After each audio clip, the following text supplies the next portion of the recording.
नमस्कार। रावण जो अपने भक्ति को माध्यम बना करके अपनी 10 दिमाग इस्तेमाल करता था समृद्धि के लिए। इसीलिए तो उसकी राजधानी सोने की लंका, सोने से जड़ी हुई। उसको बहुत लालसा थी। वो अपने 10 दिमाग 10 सिर को इसीलिए इस्तेमाल करता था कि कहाँ से कितनी समृद्धि आ जाए उसके पास। उसने सभी को अपने वश में कर लिया था।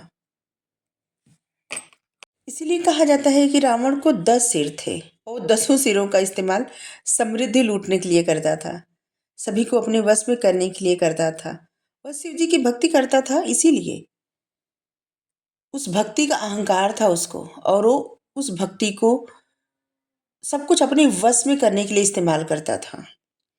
अष्ट सिद्धि, नवनिधि, ग्रह, नक्षत्र सभी को अपने वश में कर लिया था।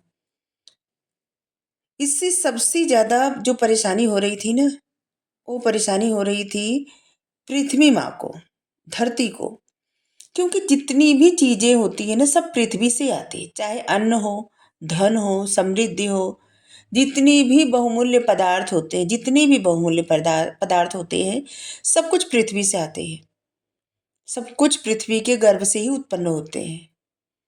और किसी, जैसे होता है नहीं, किसी एक पुत्र के या पुत्री के हाथ में सब कुछ चला जाए माता का, और जो कि बेहद अहंकारी, वो किसी के काम में न आए, बस वो अपने ऊपर इस्तेमाल करता हो, तो इससे पृथ्वी माँ को बहुत कष्ट पहुंचता था।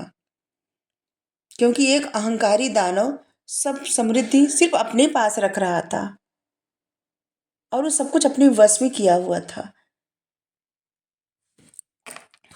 इसीलिए जब विष्णु भगवान जी के अंश अवतार श्री रामचंद्र जी अवतार लिए, जन्म लिए, तब लक्ष्मी माता ने पृथ्वी से जन्म लिया, पृथ्वी के गर्भ से जन्म लिया।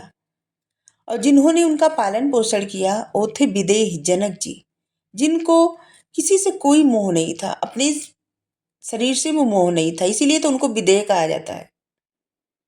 और विदेह के घर में पालन पोषण किसका हो रहा है, किसका कर रहे हैं? साक्षात महालक्ष्मी का। शायद यही कारण है, जिसको लालसा नहीं होती उन्हीं के घर में लक्ष्मी सदा निवास करती हैं। जिनको बहुत ज्यादा लालसा होती है हर चीज के, उनके घर में, उनके घर से शायद लक्ष्मी माँ दूर रहती है। जैसे होता है ना, जो लोग कृपण रहते हैं, बहुत लालसा रहती है कि ये भी बटोर ले, वो भी बटोर ले। और यही कारण है कि जब श्री रामचंद्र जी वनवास जाने लगे तो सीता माता जिद करके गई। जबकि सीता माता कभी भी, दो जगह ऐसा दिखाया गया है कि जहाँ पे सीता माता जिद करती हैं, एक वनवास जाने के लिए और एक सोने के हिरण लाने के लिए। क्योंकि सीता माता का उद्देश्य ही तो यही था, वो रावण का संहार करवाने के लिए आई थी, भगवान रामचंद्र जी का साथ देने के लिए आई थी। और हमें लगता है कि रावण एक दानव राजा था, उसके पास सब कुछ था, सब समृद्धि थी, सभी कुछ अपने वश में किया हुआ था, तो उसके पास स्त्रियों की तो कमी थी नहीं। फिर वो किसी पराई स्त्री, मतलब दूसरे की पत्नी, उन पे क्यों मोह, उनके मोह में क्यों ग्रस्त हुआ? क्योंकि वो साक्षात महालक्ष्मी थी। भले मनुष्य रूप में थी, सीता माता के रूप में थी, मनुष्य रूप में, लेकिन उनकी तरफ रावण आकृष्ट इसलिए हुआ क्योंकि वो साक्षात महालक्ष्मी, और रावण समृद्धि का प्रेमी, ऐश्वर्य का प्रेमी, इसीलिए वो सीता माता की तरफ अट्रैक्ट हुआ और इसी कारण उनका हरण करके ले गया। उसे चाहे उस वक्त भले समझ में न आया हो कि ये साक्षात महालक्ष्मी है, लेकिन वो तो चाहे लक्ष्मी माता मनुष्य रूप में रहे या किसी भी रूप में, लेकिन जो लोग समृद्धि प्रेमी रहेंगे उन्हीं की तरफ आकृष्ट होंगे।